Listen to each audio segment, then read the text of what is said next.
Hello, bon, je recommence pour la deuxième fois. J'espère que là, ça va marcher. Donc,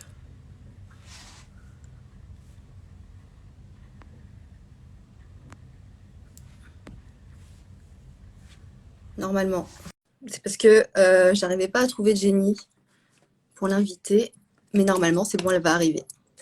Donc, rebonjour tout le monde pour ceux qui étaient là, qui se sont connectés une première fois. Donc, hop. Ok, j'espère que vous allez bien, que vous passez une bonne journée. Donc moi, je suis super contente, en tout cas, d'accueillir Jenny, que j'ai suivie. Je crois que je l'ai suivie, ça fait 1 an que je la suis. Et en fait, je trouve son parcours hyper inspirant. Et c'est pour ça, en fait, je me suis dit que ça serait intéressant de partager avec vous son parcours. Donc, voilà. Donc, Jenny, oui, je t'attends. Alors, pourquoi ça...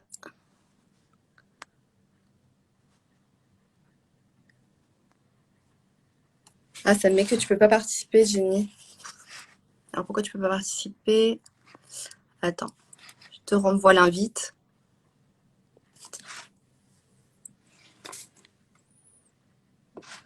Est-ce que les personnes qui sont connectées, vous connaissez déjà Jenny, peut-être?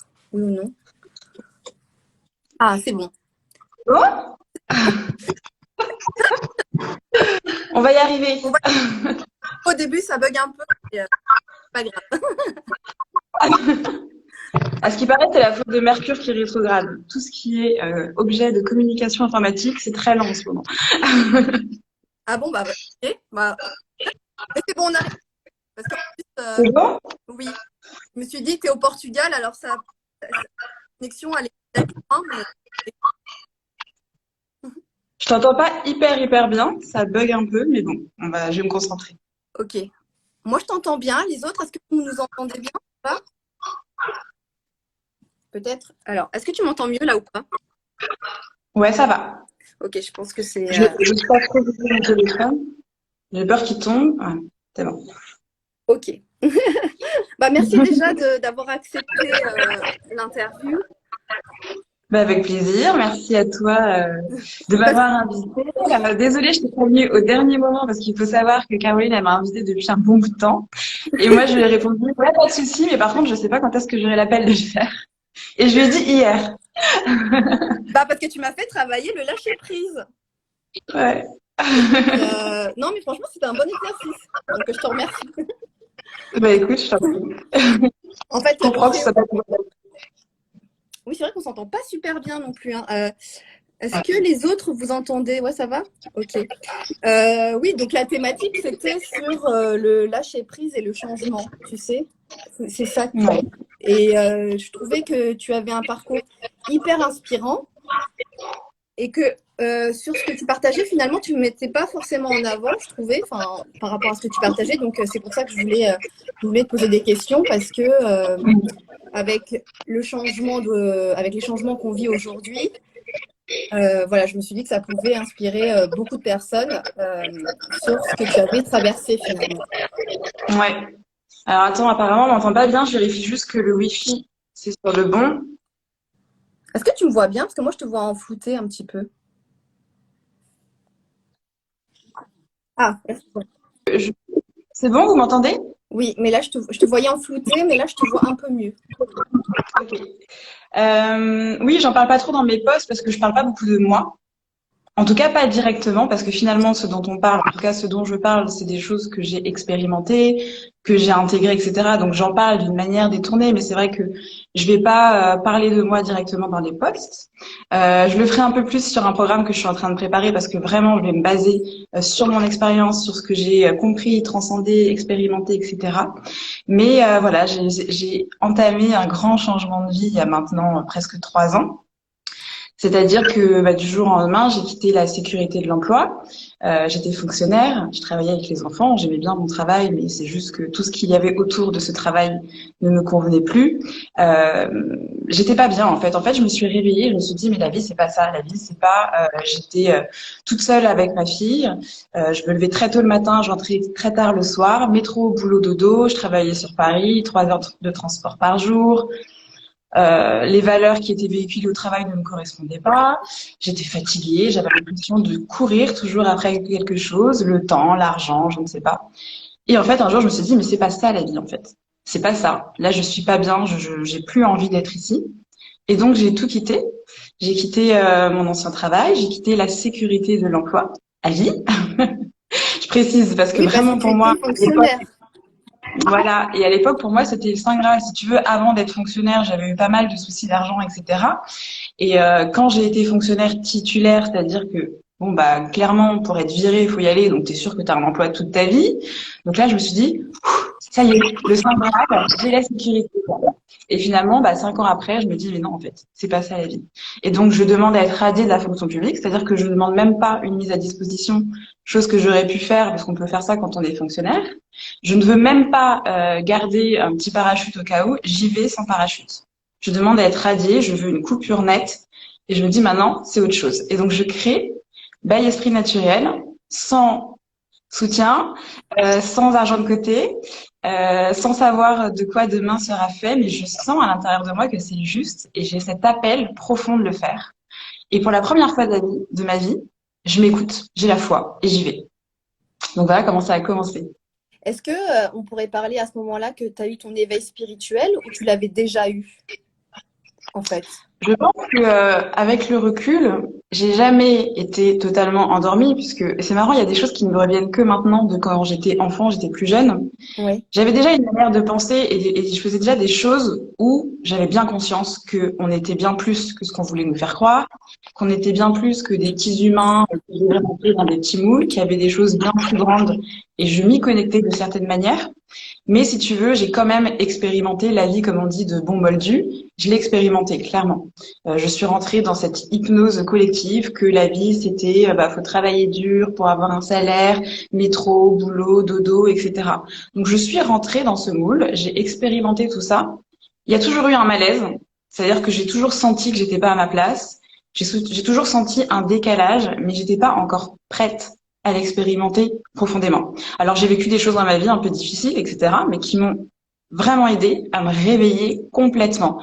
Donc je dirais que j'étais à moitié endormie et que j'ai vraiment eu un réveil plus grand à ce moment-là, il y a 3 ans.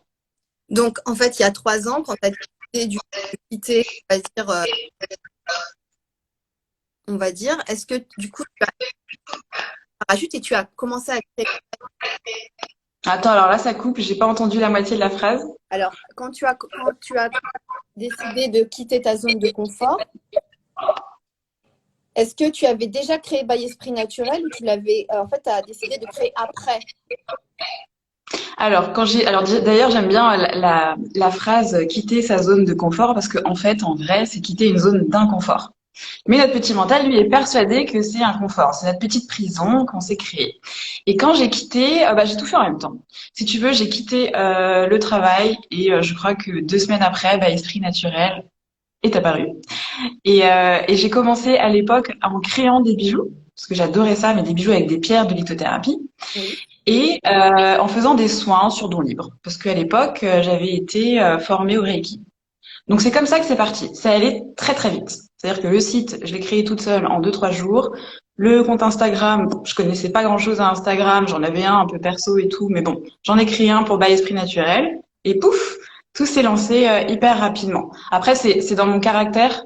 Quand j'ai quelque chose, il faut que je le matérialise très vite. J'arrive pas à attendre et tout. C'est maintenant, donc j'ai foncé. D'accord. Ah oui. Mais du coup, tu vois, les gens en ce moment que j'accompagne, en tout cas, en fait, ils sont bloqués par le mental, par les peurs, parce que là, on va apprendre clairement de faire des choix et de sauter un petit peu comme toi tu l'as fait, sauter sans parachute, on va dire. Mais oui. Exactement. Et d'ailleurs, c'est là-dessus que je suis en train de préparer un programme en ce moment, Ouais, vraiment pour accompagner les personnes parce que j'en vois énormément qui sentent qu'elles ne sont plus à leur place, oui, qui sentent qu'elles ont envie d'entreprendre autre chose, qui sentent qu'elles sont appelées par quelque chose d'autre, qui ont des idées de projet, des rêves, etc., mais qui sont bloquées par les peurs du manque, par la peur comment je vais être jugée, comment je vais m'en sortir financièrement. Je ne connais pas, je vais vers l'inconnu, je lâche quelque chose d'inconfortable mais que je connais, donc qui me rassure. Donc c'est hyper dur de le lâcher pour aller vers l'inconnu total.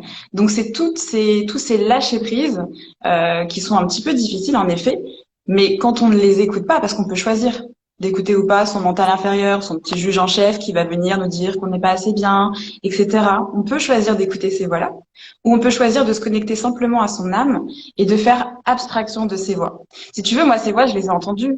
J'ai bien entendu à un moment mon mental qui faisait Jen, t'as pas d'argent de côté, t'as quand même une fille. Ouh, allô la terre, ce serait bien d'être un peu responsable, tu vois. ouais. J'ai quand même entendu tes voix. Si tu veux, j'étais là. Ok, c'est bon, je t'ai entendu, mais j'y vais, quoi. J'y vais parce que si je t'écoute toi, je fais rien en fait. J'aurais pu être toujours 3 ans après, toujours dans un métier inconfortable, mais avec une espèce de stabilité qui n'en était pas vraiment une. Donc c'est aussi à un moment s'armer de courage et choisir, bon bah ok, là je m'écoute. Je sais que ça va me faire travailler. Et quel travail c'est, franchement, de faire ce genre de choses parce que il y a tout qui remonte. Il y a les peurs qui remontent.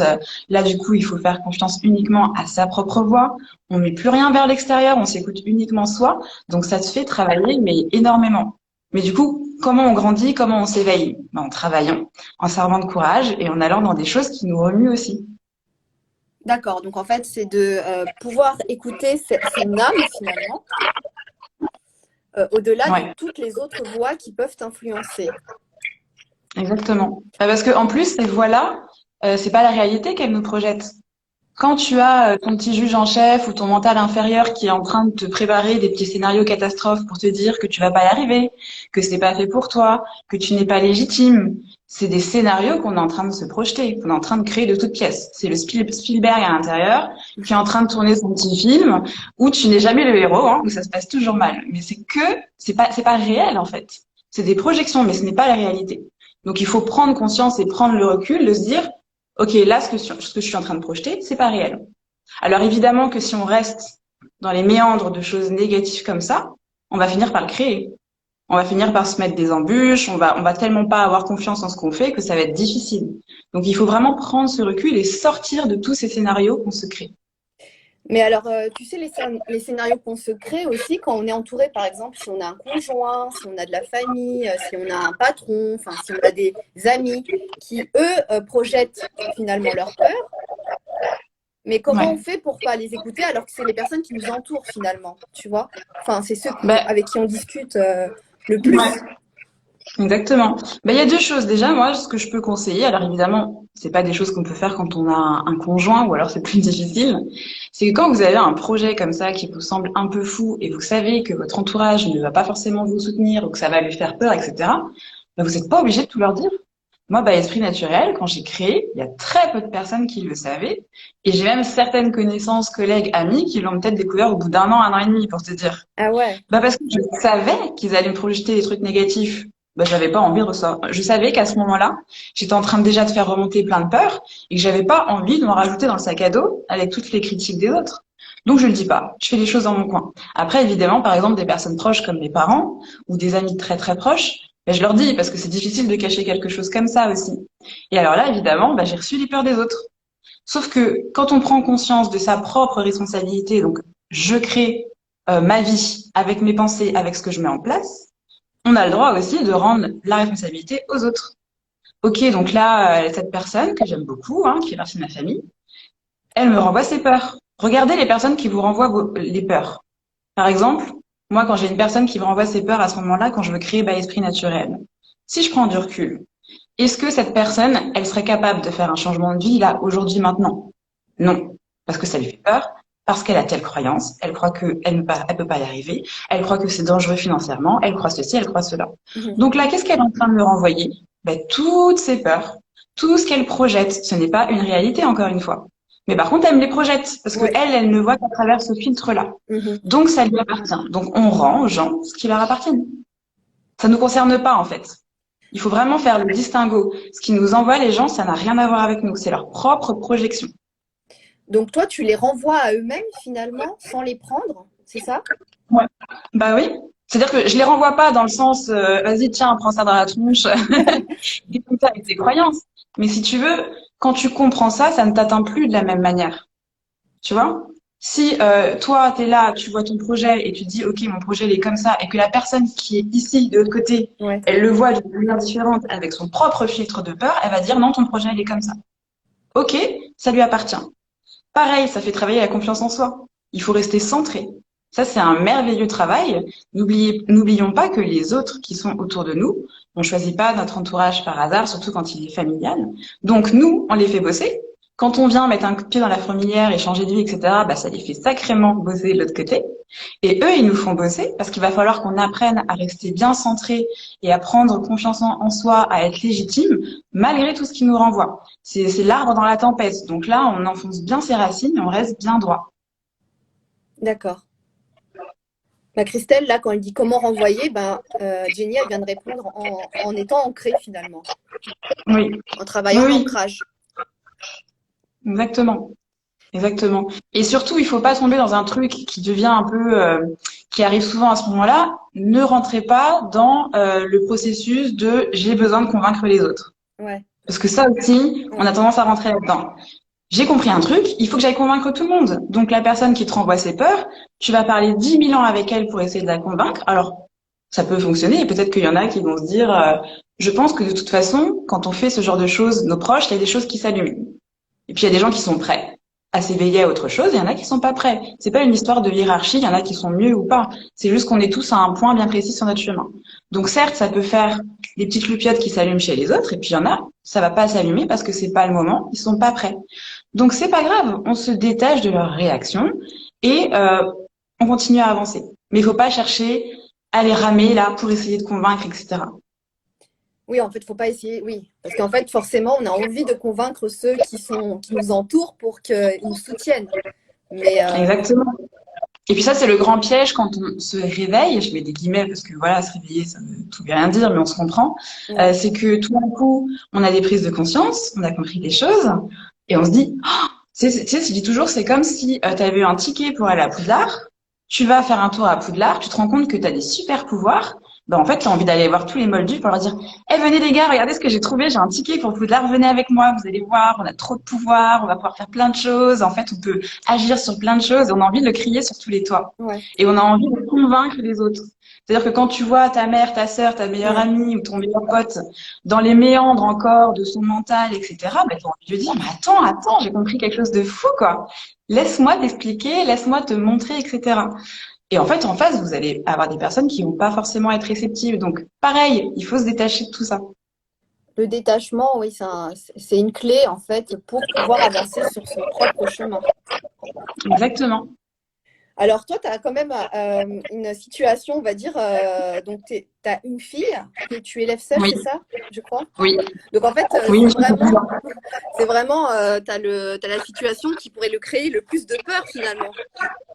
Exactement. Et c'est rigolo parce que des fois, je mettais des choses en story et plus d'une fois, j'ai reçu comme message, ouais, mais attends, c'est facile. Et puis imagine un parent célibataire, comment il fait?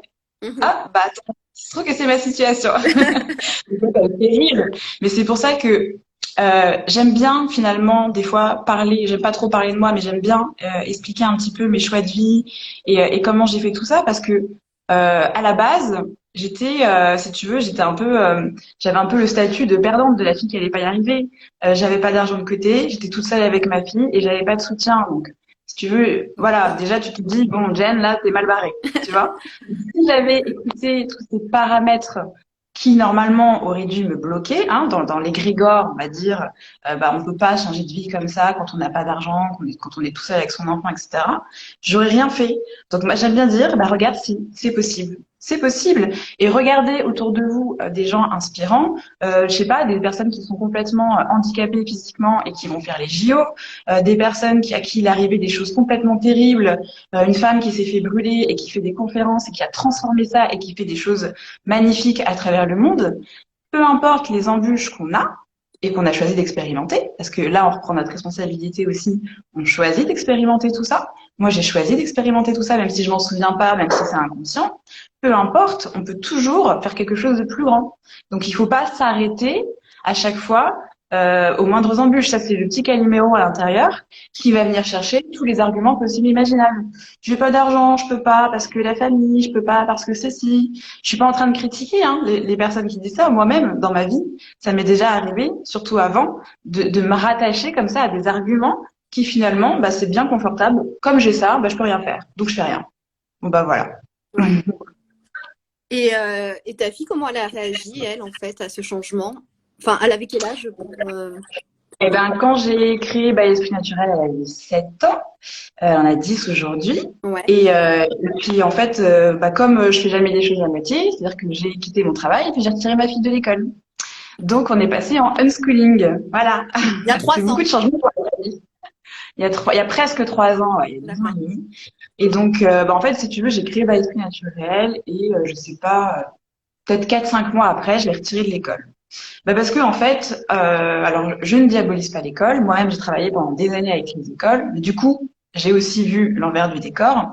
Et moi, à ce moment-là, j'avais un problème avec l'éducation, la pédagogie que recevait ma fille à l'école, parce que elle est tombée sur des maîtresses parce qu'elle était encore petite, euh, qui pour moi n'avaient pas compris plein de choses en fait. Moi, quand je voyais ma fille qui adorait l'école au début et petit à petit perdre le goût d'y aller parce qu'il y a plein de choses difficiles qui s'y passaient et qu'on était là à mettre des enfants dans des cases, dans des étiquettes, etc. Moi, ça me faisait mal au cœur. Et en fait, j'étais en train de voir ma fille qui perdait l'envie d'apprendre. Alors que naturellement, chez elle, comme n'importe quel enfant, c'est quelque chose de naturel, elle l'avait toujours eu, quoi. Et au début, on allait à l'école en chantant et en courant, et à la fin, on y allait en pleurant. Donc moi, ça m'allait pas du tout. Et en fait, je me suis dit, bah attends, j'ai changé de vie. Maintenant, je travaille quand je veux, à l'heure que je veux, de chez moi. Bah, j'ai pas besoin de mettre ma fille à l'école. Et donc là, j'ai commencé à penser au homeschooling. Et si tu veux, bah 3 semaines après, c'était fait. Au moment où ça s'est venu dans ma tête et au moment où je l'ai fait, tu vois, quand je te dis que je fais des choses assez rapidement, Ouais. 3 semaines après, c'était fait. Évidemment, je lui en ai parlé. Elle était ravie. Et puis en plus, à ce moment-là, je m'étais dit, bah ça va être génial parce qu'on va pouvoir voyager. Et puis on est parti 1 mois et demi après en Indonésie. Donc tu vois, après on a commencé à voyager et tout, et c'était vraiment une autre vie. Et alors là, ce que j'ai compris, c'est que finalement, s'écouter, ça peut être aussi s'écouter jusqu'au bout, c'est-à-dire faire ce qu'on a envie de faire tous les jours. En l'occurrence, pour moi, by Esprit Naturel. Être vraiment avec son enfant, parce que moi, ma fille, avant, je la voyais un petit peu le matin et un petit peu le soir, et le week-end. Et écouter son rythme. Parce que fini les réveils à 6h30 du matin pour courir à l'école et choper son train, tu vois, ou rentrer à pas d'heure, et puis ma fille, elle a été quand même jusqu'au CE1, donc vite, vite les devoirs, et puis demain, rebelote et tout. Mais ce rythme, pour moi, c'était impossible. Moi, mon rythme naturel, par exemple, c'est de me lever tard le matin, de me coucher tard et de me lever tard. C'est que après que je l'ai compris, tu vois, parce que je pouvais jamais laisser mon rythme naturel s'exprimer vu que j'avais toujours le réveil, le cadre, le planning, etc. Et en fait, là, tu redécouvres ton propre rythme. Donc, tu te lèves quand tu veux, tu manges à ta faim quand tu veux, tu vois, parce que non, quand tu travailles, tu as une pause déj de telle heure à telle heure. Ouais. Quand tu es à l'école, tu es faim de telle heure à telle heure. Et en fait, tu te coupes de ton rythme. Il faut même aller faire pipi de telle heure à telle heure. Enfin, ça devient, t'écoutes plus ton rythme. Donc, si tu veux, à partir de là, avec ma fille, ensemble, on a redécouvert nos rythmes, nos aspirations, et maintenant, elle est dans l'école de la vie. Donc, elle est en unschooling, c'est-à-dire qu'il n'y a pas de formel, il n'y a pas de planning, et c'est voilà, l'école de la vie. Elle n'a pas de devoir, tu ne lui fais pas faire des leçons pas de chaque devoir. jour. Pas du tout. Alors, au début, c'est un peu bizarre de lâcher ça. Moi, ma fille, par exemple, au début, elle voulait faire des cahiers de vacances parce qu'elle était habituée quelque part à faire quelque chose d'un peu formel, donc ça devait aussi la rassurer. Donc, au début, je lui ai acheté des cahiers de vacances. Et puis un jour, elle m'a dit, j'en veux plus, j'en ai marre. Et là, toi, ça te fait travailler un truc parce que tu fais, bon, d'accord, ok, on y va, c'est parti. Et après, tu apprends à lâcher. Au début, ça fait quelque chose. Et en fait, elle apprend tous les jours, mais de manière différente. Et tu vois, les gens, quand on leur parle de unschooling, c'est toujours ah ouais, mais est-ce que ton enfant est sociable? Comment ça va se passer, etc. Tu vois, c'est toujours le côté sociable, quoi. Parce que ça y est, tu retires ton enfant de l'école, il est plus sociable. Sauf que ton enfant, quand il est à l'école, bon, certes, il a des copains et tout, et en effet, c'est génial, mais il est toute la journée avec les mêmes têtes, avec les mêmes enfants, qui ont exactement le même âge qu'eux, et il ne voit que ses enfants durant une année scolaire entière. Mhm. Et le homeschooling, en fait, bah, on a voyagé, on est allé dans d'autres pays, et on a rencontré des gens de tout horizon et de tout âge. Parce que pour moi, être sociable, c'est pas être sociable. Enfin, je veux dire, j'ai 34 ans, je vais pas être sociable juste avec les gens de 34 ans. Enfin, tu vois. Ah Et ouais, ben, mon ouais. enfant, c'est pas pareil. Elle a rencontré des petits, des grands, des adultes, etc., des personnes de différents pays, d'autres cultures. Donc oui, c'est une enfant qui est très sociable. Oui, les gens, ils ont peur en fait qu'elle perde ses amis. Enfin, c'est. Exactement. Ouais, Mais après, si tu veux, c'est normal de penser comme ça, bah, parce qu'on a été éduqués là-dedans. ouais, ouais, ouais. Donc, c'est des croyances, des graines qu'on nous a plantées depuis l'enfance qui prennent bien racine et qu'il faut après enlever, détricoter, etc. Et là, tu sais, par rapport à tout ce qui se passe, je suppose que beaucoup de parents, tu sais, ont eu du mal avec le premier confinement, justement, à vivre finalement le homeschooling. Parce que finalement, tu as été avant-gardiste là-dessus. Et donc, du Bah coup, oui, bah, oui, vas-y. non, je disais, c'est pas pour rien, je pense, que j'ai retiré ma fille de l'école il y a 2 ans et demi.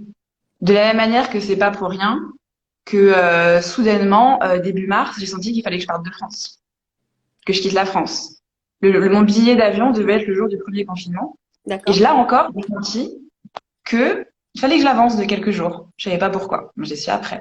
Tu vois? C'est ça aussi quand tu t'écoutes, t'es toujours placé au bon endroit, au bon moment. Mhm, Parce que moi, personnellement, je n'aurais pas supporté ce qui se passe en France actuellement. C'est très personnel. mhm. Je n'aurais pas supporté d'être confinée. Je n'aurais pas accepté j'ai la forêt en face de chez moi, là où j'habite en France. Je n'aurais pas accepté qu'on m'interdise d'aller respirer en forêt ou qu'on m'interdise de sortir avec ma fille. C'est quelque chose que je n'aurais pas pu faire. Bon, bah, mes petites antennes à ce moment-là, elles ont capté et j'ai fait ce qu'il fallait. Je prends un billet d'avion. J'ai envie de prendre le retour, mais je sais pas pourquoi. J'arrive pas à le prendre. J'ai compris après pourquoi. Ça fait quand même presque un an maintenant que je suis ici, que je suis au Portugal. Donc voilà. Donc, quand tu es à l'écoute de toi-même, tu es toujours guidé. Tu sais pas toujours pourquoi, et c'est après que tu comprends, ah, ok, tout a un sens, je comprends. Ah, parce que quand tu es parti au Portugal, tu ne devais pas rester, en fait. Je devais partir pour 2 mois. Ah, d'accord. Je croyais que tu avais quand même projeté de vivre Bah, en là-bas. fait, oui, bah, je devais partir pour 2 mois, mais impossible de prendre le billet de retour. Ah ouais. Donc, mon petit mental, ça le rassurait de dire je pars pour 2 mois, Oui, mais mon âme, elle savait très bien que j'étais pas prête de revenir. C'est rigolo? d'accord. Donc là, tu as vraiment tout laissé en France. Ouais, Ah oui, d'accord. Ok. oui, oui. Et est-ce que du coup, dans cette avancée dans ce développement, dans cette écoute de soi, est-ce que tu t'es fait aider spirituellement, je veux dire, par des outils extérieurs comme Bah, oui, alors au tout début, que je suis vraiment intéressée de plus près à ça, bah après c'est un peu comme tout le monde, tu vois, tu regardes des vidéos, tu regardes des contes, tu regardes des conférences, etc. Il y a des livres qui Mhm. vraiment, par exemple, pour citer des livres hyper importants, on va dire sur le chemin de l'éveil, avec des grosses guillemets, les livres d'Omram, Mikhail Ivanov, qui est un maître spirituel que j'aime beaucoup, les travaux de Peter Deneuve, les livres comme La vie des maîtres. Voilà, il y a des choses comme ça qui vraiment réveillent en toi. Euh, c'est pas comme si tu découvrais quelque chose, c'est comme si tu te souvenais. Tu vois, c'est vraiment cette Ouais, sensation de ouais. mais je connais ça, tu vois, je Mhm. connais ça. Mhm. T'es pas en train d'apprendre, t'es en train de te dire, et c'est comme si moi, j'ai vraiment cette image, ça te reconnecte à des parts de toi, comme s'il y avait des pièces de puzzle lumineuses là qui revenaient à l'intérieur de toi, parce que ça fait partie déjà de toi. Et t'es en train là de, oups, il y a une connexion qui se fait. Il y a un truc qui se fait à ce moment-là, en lisant cette citation, en lisant ce livre, en regardant cette vidéo, ça m'a fait tilter sur autre chose, etc. Donc c'est intéressant de regarder plein de choses, de lire plein de choses.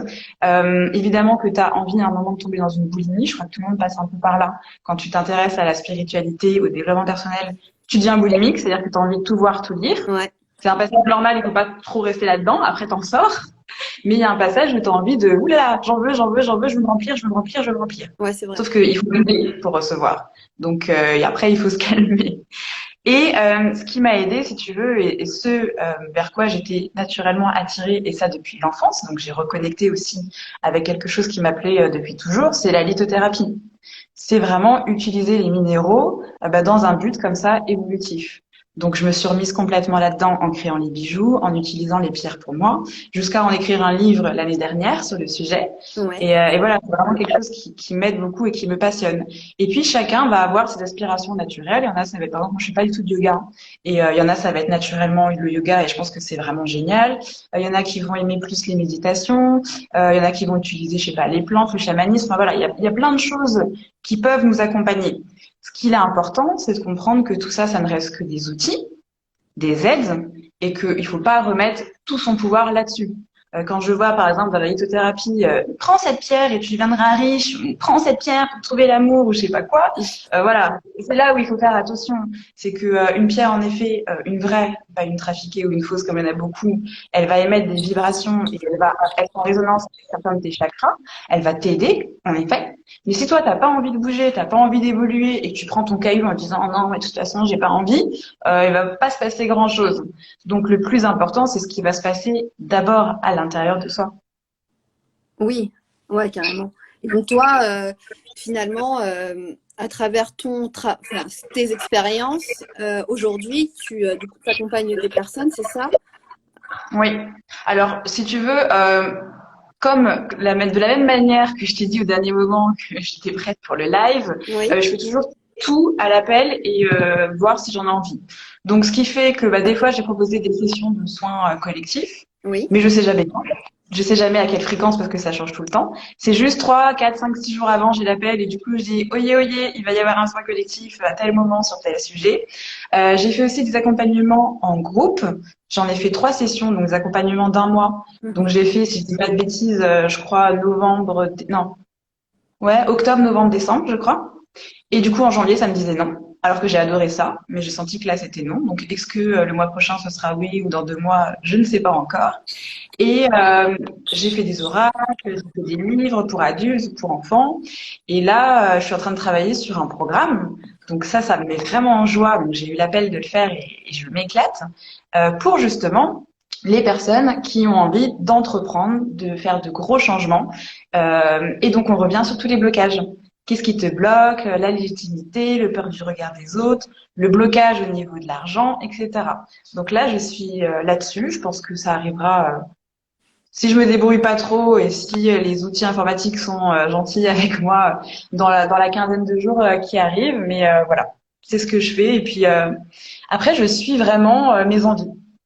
Oui, tu as réussi finalement à dépasser justement tous les blocages dont tu as parlé et donc de suivre finalement ton élan naturel de la vie. Exactement, exactement. Et donc tu projettes pas à plus d'un mois, d'une semaine, enfin, tu essayes de plus le vivre au moment présent, c'est ça? Ouais, bah si tu veux, c'est même pas un effort de pas me projeter, c'est que maintenant, naturellement, depuis que j'ai ce nouveau rythme de vie, le matin quand je me réveille, je sais pas encore ce que je vais faire, quoi. Ou alors c'est rare. Par exemple, si on a une invitation quelque part, on sait. Oui. Mais bon, bah c'est très rare. C'est, je me réveille, je regarde dans quelle énergie je suis, dans quelle énergie ma fille est, et là, on voit ce qu'on fait. Mais c'est jamais, on se projette jamais très loin. Alors ça peut être très compliqué pour les gens qui t'entourent et qui sont pas là-dedans, parce qu'ils ont l'impression que t'es en mode, je m'en foutisse, quoi. Ouais. Quand on te demande, ouais, est-ce que tu voudras bien faire ça dans 3 semaines? Ben, je sais pas, en fait. Parce que dans 3 semaines, à ce moment-là, dans quelle énergie je vais être? Tu vois, la vidéo, là, je suis dans l'énergie, le live, je suis dans l'énergie de le faire, mais il y a 2 semaines, je l'étais pas. J'étais pas dans cette énergie-là. Ouais. Et comme je ne vais en aucun cas me forcer à faire quoi que ce soit pour moi-même, pour les autres, parce que je m'écoute profondément, c'est très difficile pour moi de me projeter très loin. Donc je peux me permettre, par exemple, je sais pas, si t'es boulanger, tu vas pas dire aux gens, bah je sais pas si demain il y aura du pain, quoi, tu vois. Ouais. Ouais, ouais. Mais moi, dans ce que je fais, je peux me permettre d'être au jour le jour. Je me mets aucune pression de dire, oh là là, il faut que par exemple, je vais pas me dire, il faut que je propose une session de soins collectifs tous les mois, parce que ça c'est mon mental ou ma peur du manque qui va parler, tu vois. Ouais, c'est Non, bien. je le propose quand je sens que c'est bon. Et en plus, pour le coup, je sais que ça va être juste. Parce que je vais recevoir l'information que là, il faut que je lui passe un soin sur ce sujet-là. J'ai entendu l'info, je le fais. Là, je sais que c'est juste. Par contre, si c'est mon mental qui me dit, ouais, ce serait bien qu'au mois de mai, tu fasses un soin sur quoi tu peux le faire, c'est un autre processus. Et ça, j'en parle dans le programme que je suis en train de faire. C'est comment on arrive très vite, sans faire exprès, à faire les choses à l'envers. Donc, moi, je fais pas les choses à l'envers, je les fais à l'endroit. C'est-à-dire que c'est d'abord le cœur et après il se connecte au mental pour pouvoir mettre en place. Et non pas le mental qui vient titiller en disant qu'est-ce que je peux faire. Oui, c'est ça. Bah, en fait, du coup, tu as répondu à la question. C'est que tu te connectes d'abord au cœur et Ouais, ensuite au mental. Alors que, on va dire, 80% des personnes ont fait c'est l'inverse. l'envers. Mais oui, à Mhm, partir du moment où tu te dis, bon, il faut que je fasse de l'argent là, ou il faut que je fasse ceci, qu'est-ce que je pourrais faire? mhm. Bah, tu rentres dans une réflexion mentale. Ouais, c'est ça. Ou alors, tu te dis, oh, j'adore faire ça, j'adore peindre. Vraiment, c'est ma passion, j'ai trop envie de faire ça en ce moment. Bah, je pourrais le partager. Hop, et là, tu rentres dans un autre processus, à l'endroit. Oui, toi, en fait, c'est à l'endroit. Alors pour des gens, ça serait à l'envers, tu vois. Oui, bah oui, parce que on est dans un, enfin, je veux dire, on est dans un mécanisme où tout va à l'envers. Quand on est petit, et j'en parle aussi dans mon programme, quand on est au collège ou quand on est au lycée, on nous file des catalogues. Alors à l'époque, c'était Onicef, je sais pas ce que c'est aujourd'hui, Ouais. où tu dois choisir ton métier, et puis on est là. Bon bah, choisis ton métier. Mm. Tu ne connais rien de la réalité de ce métier, tu ne sais pas ce que c'est. T'en as juste une photo et un petit descriptif, le fantasme, l'idée que tu t'en fais, Mhm. mais il faut déjà d'abord que tu choisisses. Donc tu choisis un truc que tu ignores, tu fais des études pour le faire, puis après seulement tu l'expérimentes. Bon bah voilà. Peut-être que si d'abord tu allais voir ce que c'était réellement et que tu sens que ça te passionne, là c'est intéressant de faire les études derrière qui vont avec. Ouais, ouais, bien Mais sûr. dès le début, on nous inculque à faire les choses à l'envers. Et du coup, quand tu marchais à l'envers, par exemple, est-ce que tu avais choisi, par exemple, ton métier parce que c'était justement dans la fonction publique et que c'était quelque chose de sécuritaire? Est-ce que ça, tu l'avais choisi exprès? Enfin, est-ce que tu en avais conscience? Bah, si tu veux, il y a quand même un truc qui a toujours été très présent, c'est que je ne fais les choses, je ne fais que ce que j'aime. Et ça depuis toute gamine. Ce qui fait que j'ai été une gamine parfois un peu difficile dans le sens où bah, quand j'avais pas envie d'aller dans un cours au lycée, j'y allais pas. Ouais. Au grand désarroi de mes parents. Je paye une année, j'ai fait des études de stylisme quand j'avais 19 ans. Je paye une année à 9000 balles, je suis obligée de prendre un crédit dans une école de stylisme sur Paris, prestigieuse et tout. Au bout de 2 mois, je trouve que ça pue, c'est nul, j'aime pas la mentalité, je me casse. Alors que j'ai payé 9000 euros. Donc tu vois, j'ai toujours été quand même Ah oui. à suivre mes envies. Tu vois, c'est pour ça que je dis j'étais semi-endormie. J'allais à un boulot, ça me plaisait plus, j'en avais rien à faire du préavis, je ne vais plus du jour au lendemain.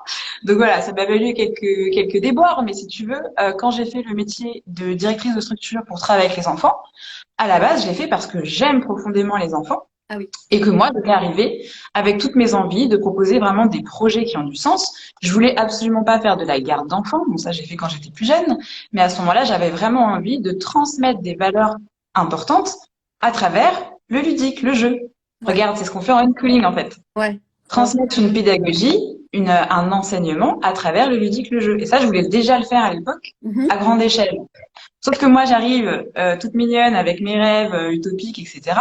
Et que je suis dans un fonctionnement politique, je suis dans la fonction publique, et qu'en fait, ils en ont rien à faire, en fait. Mhm. Eux, ce qu'ils veulent, c'est qu'il y ait une garderie d'enfants, c'est d'avoir un peu le côté vitrine avec des équipes qui font genre et tout, machin, FDMN pour proposer des choses pédagogiques. Mais derrière, soit on ne donne pas les moyens, soit tu galères pour avoir le moindre truc. Et moi, au bout de 5-6 ans, ben, j'en ai marre, en fait. J'en ai marre de jouer ce jeu, ce rôle de on fait comme si pour les enfants et derrière, il n'y a rien qui suit. Donc là, j'ai eu envie de partir. D'accord. Ok. Oui, c'était pas déjà par le. T'avais quand même choisi par le cœur déjà. Exactement. Mais j'étais quand même, si tu veux, j'ai passé des concours pour être titularisée, Mm. pour avoir ma petite sécurité. Ouais. Ok. C'est quand même important. Et tes parents, le regard qu'ils portent aujourd'hui sur ton parcours, est-ce qu'on peut en parler ou... Bah oui, bah si tu veux, au début, quand j'ai dit à mes parents que j'allais tout plaquer, ça n'a fait plaisir à personne, clairement. Tout le monde se demandait ce qui me passait un peu par la tête. Autant ils pouvaient entendre que j'en avais marre, mais ils comprenaient pas comment je pouvais tout claquer. En plus, ce qui est très drôle, c'est qu'à cette époque-là, j'ai eu un petit test de l'univers. C'est qu'au moment où je veux partir, si tu veux, ça faisait déjà 2 ans que j'étais en train de chercher une autre offre, un autre emploi, Mhm. comment ça s'appelle? Tu vois, j'ai plus le jargon du salarié, Une un autre... poste plus important. Donc, Ouais. je voulais passer dans des coordinations, etc. Et je voulais que ce soit près de chez moi parce que j'en pouvais plus de me taper 3 heures quand ça roule bien, de métro, de train, etc. Donc, je cherchais quelque chose près de chez moi, sachant que j'habitais un peu dans un bled, c'était compliqué. Et un poste encore au-dessus pour plus de responsabilités, un salaire plus important, blablabla. Et je ne trouvais pas pendant 2 ans. Et au moment où ça commence à me titiller et je me dis, je vais partir, paf, l'offre d'emploi arrive, l'offre d'emploi arrive et arrive. Et donc, je vais quand même à ce premier entretien en me disant, bah attends, j'ai toujours cherché cet emploi, je vais quand même aller voir. Et je comprends que si je veux l'emploi, je l'ai. Si je veux le poste, je l'ai parce que ça se passe bien. Et d'ailleurs, j'ai un deuxième entretien, ça sent bon, et je me dis, bon, bah si vraiment tu veux le poste, Jen, tu l'as. Et ce qui se passe, c'est que le jour du deuxième entretien, mon âme, elle sait très bien que c'est fini tout ça. Mais ma tête, elle se dit quand même, tu peux toujours y aller, on sait jamais, etc. Mhm. Donc, je dépose ma fiche chez mes parents et je m'apprête à aller à l'entretien. Et là, je sais déjà au fond de moi que je vais pas y aller. Mais t'as le mental qui fait de la résistance quand même, qui est Oui. là, ouais, mais ça coûte rien d'y aller, Jen, et tout, et puis tu sais pas, et puis ce sera pas loin de chez toi, et puis ceci, et puis cela, et puis financièrement tu auras la sécurité, enfin tu vois, Ouais. toutes les protections, etc. Et là j'arrive en face d'un rond-point, je suis en voiture, et à gauche c'est pour aller à l'entretien, et à droite c'est pour aller chez moi. Et je te jure que littéralement j'ai pris la décision à ce rond-point-là. J'arrive et jusqu'au dernier moment, je sais pas où je vais aller. Là, je suis limite en train de foncer dans le rond-point. Et en fait, je fais OK. Et je vais tout droit. Et à partir de ce moment-là, j'ai acté. C'est-à-dire que c'est bien d'avoir des rêves, des envies, mais à un moment, il faut se positionner, il faut avoir du courage. Et là, mon courage, ça a été à ce moment-là de me dire, je ne vais pas à l'entretien. Je refuse cette offre d'emploi qui aurait été plus près, mieux payée, blablabla. Mhm. Et je me lance dans l'inconnu. Et donc, 2 semaines après, bah, l'esprit naturel. Et si tu veux, à ce moment-là, j'ai dit à personne que je n'étais pas allée à mon entretien, même à mes parents. J'ai pas dit, j'ai fait genre, ouais, finalement, le poste, il me plaît pas trop, etc. Parce que je savais tout ce qu'on allait me renvoyer si je racontais cette histoire-là. Donc, je leur ai raconté plus tard. Alors, au début, ils ont eu peur, mes parents. Clairement, c'est pas, les gens, quand ils vous font ça, vos proches, qui vous renvoient des choses négatives, c'est pas juste pour vous casser du sucre sur le dos. C'est parce que c'est leur propre peur qui s'exprime, comme on disait tout à l'heure. Ouais, ouais. Donc, bah, au début, ils ont eu peur. Et puis, quand ils ont vu que très vite, ça a fonctionné, bah, forcément, ils ont plus peur. Bah Hein. oui. C'est que par la preuve, mais après, c'est bon, tu peux plus rien dire. Donc, maintenant, ils sont plutôt chers. Ouais. Mais c'est un beau Et oui. parcours en fait. Enfin là, c'est, tu vois, je pense que ça, pour les gens, tu vois, ça peut les inspirer justement aujourd'hui d'écouter ce genre de discours, que c'est possible, que en fait, il faut Mm. écouter son courage, son âme, Mais oui, exactement. et puis voilà, faire taire son mental inférieur finalement. C'est ce que tu as réussi à dompter ton mental finalement. Et oui. Et puis, c'est une vigilance de chaque instant parce que tu peux toujours, c'est pas parce que tu t'es réveillé, que ça y est, tu t'es écouté, que tu as entamé des changements de vie, Mhm. que t'es pas à l'abri du mental intérieur qui vient de projeter des choses, de ton petit juge en chef intérieur ou tyran qui vient de projeter des choses. Voilà, tu as toujours des choses à expérimenter. Il faut rester toujours vigilant. Il faut toujours prendre ce recul de bon, qu'est-ce qui se passe? Qu'est-ce qui se passe là? Qui c'est qui me parle? C'est quoi cette voix là que j'entends? C'est pas la voix du cœur. Donc qu'est-ce qui est en train de se passer? Toujours être dans l'introspection et regarder ce qui se passe à l'intérieur et toujours revenir à soi parce qu'on a très vite tendance à s'éparpiller et à vouloir chercher des réponses à l'extérieur, des solutions magiques, des baguettes magiques, le bouton magique, etc. Le bouton magique, il est là, il est à l'intérieur de vous. Donc c'est important de toujours être vigilant et revenir à l'intérieur de soi, rester centré. Et comment toi tu fais la distinction justement entre ce mental inférieur et l'âme? Ben, si tu veux, c'est comme si, moi j'aime bien, tu vois, mon mental inférieur, si tu veux, je le vois comme un vieux monsieur aigri, tu vois, parce qu'il est rabat-joie. On parle du mental inférieur, on n'est pas en train de diaboliser le mental parce qu'on a besoin de ce mental. Ouais, ouais. Quand on parle du mental inférieur, c'est vraiment le rabat-joie de service. C'est celui qui va toujours venir te dire, oui, mais, tu vois, c'est-à-dire que t'es là, ah là là, j'ai trop envie d'aller voyager en Australie. Ça m'appelle. Mm. C'est quoi qui parle? C'est ton âme, tu vois. Tu sais pas pourquoi. Tu connais rien en Australie, mais là, tu sens que tu as Mhm. envie d'aller là-bas. Mhm. Et derrière, oui, mais tu connais personne, tu sais pas parler anglais, t'as pas d'argent, t'as pas ceci, t'as pas cela. Mhm. Donc là, c'est le rabat-joie de service, un petit peu, Ouais. le mental inférieur. Tu vois, c'est celui qui vient te mettre des bâtons dans la roue, dans les roues. Mais ton âme, si tu veux, c'est la voix qui sait, tu vois, c'est comme aussi l'intuition. C'est que t'as pas besoin d'argumentaire. Quand t'as un appel, j'ai l'appel de créer des bijoux, tu vois, comme j'ai eu il y a 2 ans et demi. Ouais. J'ai pas eu besoin de. J'ai l'appel de créer des bijoux parce que en créant des bijoux, je vais ressentir cela et il n'y a pas d'analyse derrière. Il n'y a pas d'argumentation. Mhm. C'est le mental qui aime bien argumenter. Oui. T'as l'appel et t'as pas besoin d'avoir tout un truc qui enrobe cet appel. C'est juste que tu le sens.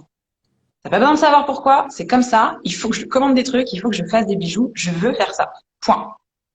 Tout ce qui vient, le blablabla, te dire que t'es pas capable, etc., c'est le mental inférieur. Ouais. Ok, merci pour cette astuce. Écoute, et donc là, du coup, bah là, ça va faire bientôt 1 heure. Je vais pas prendre plus ton temps. J'espère que voilà, ça a permis à certains ou à certaines de s'écouter davantage. Donc, je voulais revenir sur ce que tu allais proposer. Du coup, tu vas proposer un programme, c'est ça, d'ici 2 semaines? Ouais, bah, alors d'ici 2 semaines, tu vois, je dis ça, ça se trouve, ce sera moins, Oui. ce sera plus. Mais en tout cas, je suis en train de travailler dessus et je prends énormément de plaisir à le faire et c'est vraiment pour aider, voilà, toutes ces personnes qui ont envie d'entreprendre, de changer de vie, mais qui n'osent pas, qui se sentent bloquées, toutes les personnes qui ont des difficultés dans l'abondance matérielle, financière, l'abondance tout court d'ailleurs, parce que c'est pas forcément que matériel. Donc voilà, je suis en train de préparer ça. Il y aura des vidéos. Alors moi, j'aime pas du tout faire des vidéos à l'origine, ni des lives, mais ça me sort aussi voilà, ça me sort de ma zone de confort pour le coup, et ça me fait travailler sur moi parce que quand on n'aime pas faire des photos et des vidéos, bah, c'est son image qu'on a du mal à voir. Donc je bosse, je continue de bosser, ça s'arrête jamais les gars, je vous le dis. On est toujours en train de faire quelque chose. Donc je continue. Donc il y aura des vidéos, il y aura des méditations audio, il y aura des PDF, des petits exercices, etc. Je sais pas encore la forme exacte, c'est-à-dire je peux pas vous dire c'est un programme sur 3 semaines, un mois, parce que je l'ai pas fini, donc j'arrive pas à voir sur Oui. combien de temps il s'étale, mais je donnerai toutes les informations au moment venu. Oui, bah suivez Jenny, puis vous saurez quand ça sortira. Voilà, tout simplement. Voilà. Bah merci Et beaucoup. puis, j'ai l'autre programme aussi, Éclosion, qui est sorti le 1er janvier, que Oui. j'ai fait avec Anaïs Vanel. Donc Oui. celui-là, il est sur 8 semaines, ouais, je dis pas de bêtises. Ouais. Et c'est vraiment, du coup, celui-là, il va balayer plein de sujets importants dans notre évolution et dans notre éveil, et avec des exercices d'écriture libératoire. Donc voilà, j'aime beaucoup ce programme et qu'on a fait avec Anaïs que j'aime beaucoup. Donc voilà, si ça peut aider des personnes, il y a aussi celui-là qui existe. Ok, super.